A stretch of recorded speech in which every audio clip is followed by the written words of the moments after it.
স্বাভাবিক নিয়মে মেয়েদের জীবনের ৩টা পার্ট। জন্মের পরপরই মাসিক হওয়ার আগ পর্যন্ত একটা পার্ট, আবার মাসিক শুরু থেকে মাসিক বন্ধ হওয়া পর্যন্ত একটা পার্ট, আর মাসিক বন্ধ হয়ে যাওয়ার পর থেকে আরেকটা পার্ট। আমরা বলি যে বিফোর মেনার রিপ্রোডাক্টিভ এজ, যখন তার বিয়ে হলে সন্তান প্রসব হবে সেই সময়টা, তারপরে হলো মেনোপজ। তো ৩টি পার্টই কিন্তু খুবই মূল্যবান। তারপর স্বাভাবিক নিয়মে মেয়েদের মাসিক হওয়ার সময়টা হলো আমরা ধরে নেই ৯ থেকে ১২-র মধ্যেই হয়ে যায়। আজকাল একটু আর্লি বেশি হচ্ছে।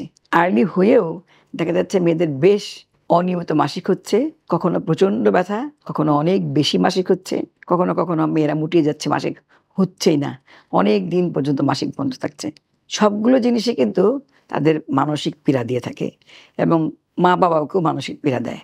তো আমরা একটা দেখি যে অনেক সময় বেশি আগে আগে হয়ে গেলে, ধরো অনেক সময় ৯ থেকে ৮ বছরের আগে অনেক সময় হয়, ৮ থেকে ৯-এর মধ্যে হয়ে গেল।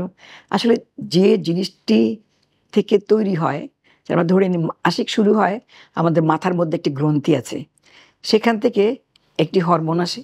সেই হরমোনটি ডিম্বাশয়ের উপরে কাজ করে। সেই ডিম্বাশয় থেকে আবার কিছু হরমোন বের হয়, সেই হরমোনগুলো আবার জরায়ুর উপরে কাজ করে। তখন জরায়ুর উপরে কাজ করে এটা যখন আবার আস্তে আস্তে কমে যেতে থাকে, তখন সেখান থেকে সে জরায়ুর ভেতর থেকে মাসিক শুরু হয়। তো সেটাকে আমরা বলি যে একটু প্রক্রিয়া, মানে সেই মাথার থেকে শুরু হলো, ডিম্বাশয়ে আসলো, ডিম্বাশয় থেকে আবার জরায়ুর মধ্যে গেল। তারপরেও এটা দেখা যায় জরায়ুর মধ্যে মাসিক জমা হচ্ছে, সেটি কিন্তু বের হতে পারছে না। তার মানে একটি পথও লাগবে। সে পথটি কিন্তু আস্তে আস্তে জরায়ুর মুখ সার্ভিক্স থেকে শুরু করে যোনিপথ, যেটাকে বলি আমরা ভ্যাজাইনা, সেখান থেকে বের হয়ে আসবে। অনেক সময় অনেক মেয়ে কিন্তু কমপ্লেন করে যে তার প্রচণ্ড ব্যথা হচ্ছে, মাসে মাসে ব্যথা হয় খুব বেশি, কিন্তু তার মাসিক হচ্ছে না। সেটাও কিন্তু আমরা দেখি, যেটা একটা নিয়মের মধ্যে পড়ে যে তার যোনিপথে হয়তো কোনো একটা বাধা রয়েছে, সে পথটি বাধাগ্রস্ত হয়েছে, ওখানে সে মাসিক জমা হচ্ছে কিন্তু বেরোতে পারছে না। এটাকে আমরা কিন্তু বলি, অনেক সময় বলে ডেভেলপমেন্টাল কোনো ডিফেক্ট হতে পারে, সেখান থেকে হয়। আর যদি স্বাভাবিক নিয়মেই মাসিক শুরু হলো হয়তো ১০-১১ বছর বা ১২ বছরের মধ্যে, তারপরে তার শুরু হলো প্রচণ্ড ব্যথা, সেটাকে আমরা বলি যে নরমালি কিন্তু সব মাসিকেই ব্যথা হয়। তবে কিছু কিছু ব্যথা যেটা খুব তীব্র হয়, তার স্বাভাবিক কাজকর্মকে বাধা দেয়। যেমন সে স্কুলে যেতে পারে না, পরীক্ষা যেতে পারে না, ঘরে শুয়ে থাকে, ব্যথায় কুঁকড়িয়ে থাকে, বমি হতে থাকে, খেতে চায় না, এগুলো তার উপসর্গের মধ্যে পড়ে। তো সেই সময় আমরা কিছু স্বাভাবিক ওষুধ দেই যে ব্যথাটা কমার জন্যে। মাসিক যে কদিন থাকবে সেই কদিন সে ওষুধটি খাবে, ব্যথা কমে যাবে। অনেক সময় মারা খুব দুশ্চিন্তাগ্রস্ত হয়ে আসেন আমাদের কাছে। আমরা তখন বলি যে কিছুটা আমরা সবসময় তো তাদের যোনিপথে হাত দিয়ে পরীক্ষা করা যায় না। সেজন্য বিবাহের আগে যদি আসে, তখন আমরা অনেকেই, বা এমনিতেও নরমালি আসলে বিয়ের পরে আসলেও আমরা কিন্তু বলি যে একটা আল্ট্রাসোনোগ্রাম করে দেখে নিতে। তাহলে আমরা যদি ধরে নিই যে একটা টিনেজ মেয়ে এসছে, তার মাসিকে গন্ডগোল হচ্ছে, হচ্ছে না বা হয়ে খুব ব্যথা হচ্ছে, তখন আমরা আল্ট্রাসোনোগ্রাম করেই দেখি যে তার কোন জায়গাটাতে তার অসুবিধা হচ্ছে। সেই সঙ্গে রক্তে কিছু হরমোন পরীক্ষা করতে দেই, আমরা কিছু থাইরয়েড টেস্টটা করতে দেই, আমরা কিছু যে ডিম্বাশয়ের কিছু হরমোন বা আমার গ্রন্থি থেকে যে হরমোনগুলো আসে, সেই হরমোনগুলো আমরা পরীক্ষা করতে দিই। তখন দেখা যায় কিছু কিছু হরমোন আসলে ভালো করে তৈরিই হয়নি। মানে চেইন যে একটা থাকে মাথার থেকে ডিম্বাশয় পর্যন্ত, ডিম্বাশয় থেকে জরায়ু পর্যন্ত, সেই জায়গাটায় ইম্যাচিউর, মানে পরিপক্ক হয় নাই। তখন কিন্তু একটু এরকম ইরেগুলার হতেই পারে। কারো কারো হয়তো ১ মাস হয়ে আবার কয়েক মাস হলো না, বা খুব অল্প অল্প করে সারা মাস ধরে ব্লিডিং হচ্ছে, সেটিও হতে পারে। তো এইগুলো নিয়ে আমরা খুব দুশ্চিন্তাগ্রস্ত না হয়ে মাকে আশ্বস্ত করি যে ভয়ের কোনো কারণ নেই, হয়তো তার মেয়ে আস্তে আস্তে স্বাভাবিক প্রক্রিয়ায় চলে আসবে, চিন্তা করবার কোনো কারণ নাই। কিন্তু অনেক সময় হরমোন টেস্ট করে আমরা আবার তাকে কিছু হরমোন খেতেও দিতে পারি। আরেকটি হলো যে অনেক বেশি মানে ব্যথা যেটি হয়, সেটি ব্যথার ওষুধ সে খাবে। সেই সময় আমরা আল্ট্রাসোনোগ্রাম করে দেখি যে ব্যথাটা কি শুধু এমনিই হচ্ছে জরায়ুর কোনো কারণ ছাড়াই, নাকি অন্য কোনো কারণ রয়ে গেছে।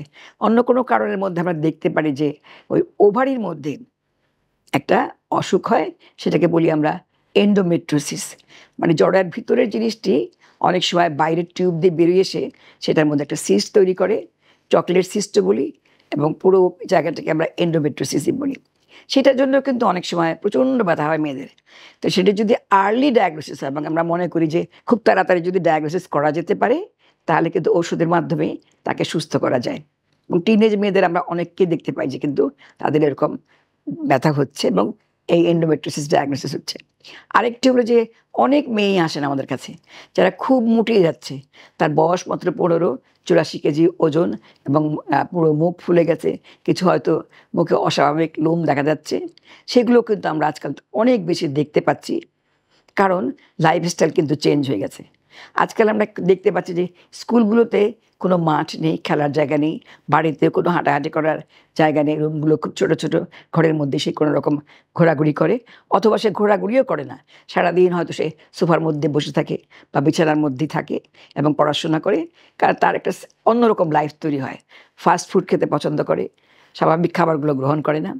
সেইটাকে আমরা অনেক সময় দেখি, ডায়াগনোসিস করি। হিস্ট্রি নেই আমরা আগে যে তুমি করো কি, লাইফস্টাইল তোমার এরকম করে কেন হলো, কেন তোমার 15 বছর বয়সে 84 কেজি ওজন হয়ে গেল। সেগুলো কিন্তু হিস্ট্রি নিলেই বোঝা যাচ্ছে তার লাইফস্টাইল কিন্তু একটু অন্যরকম। আমি যে কথাগুলো বললাম একটু আগে, যে সে স্কুলে দৌড়ায় না, হাঁটে না, বাসায়ও হাঁটাহাঁটি করে না, খাবারটাও কিন্তু অস্বাভাবিক রকমের, সে অন্য ধরনের খাবার খায়, ফাস্টফুডটা পছন্দ করে। তো সেইগুলো থেকে আমরা আবার কিছু হরমোন টেস্টও করতে দেই এবং আল্ট্রাসোনোগ্রাম করেও দেখি। তো আল্ট্রাসোনোগ্রাম করলে আমরা দেখতে পাই যে অনেকেই বলেন যে আমার কিন্তু সিস্ট হয়েছে। আসলে সেগুলো কিন্তু সিস্ট না, এবং এটা নিয়ে মারা খুবই দুশ্চিন্তাগ্রস্ত হন। অনেকেই বলে আমার মেয়ে তো পিসিও হয়েছে, মানে পলিসিস্টিক ওভারি, মানে ওভারিগুলোতে অনেক বেশি ডিম আছে, কিন্তু ডিমগুলো ম্যাচিউর না। সেটাকে বলি পলি, মিনস অনেক বেশি। সেগুলো ওই ডিমগুলো বড় হয় না বলে, কারণ পানির মতো আকার ধারণ করে, সেগুলো আল্ট্রাসোনোগ্রাম যারা করেন তারা বলে দেন আপনার মেয়ের পেটে তো সিস্ট ডেভেলপ করেছে, এবং সেটি নিয়ে কিন্তু খুব দুশ্চিন্তা নিয়ে তারা আমাদের কাছে আসেন। তো আমরা সবসময় বলি এটি নিয়ে চিন্তা করার কারণ নেই, শুধুমাত্র লাইফস্টাইল চেঞ্জ করলে কিন্তু এটি ঠিক হয়ে যেতে পারে। কিন্তু সে যদি আরও এটাকে কিছুই চেঞ্জ না করে, সে যদি না দৌড়াদৌড়ি করে, খাবার স্টাইল না পরিবর্তন করে, হাঁটাহাঁটি না করে, এক্সারসাইজ না করে এবং চিকিৎসা না করায়, তাহলে কিন্তু এদের জন্য পরবর্তী জীবনে খুবই দুর্ভোগ রয়েছে।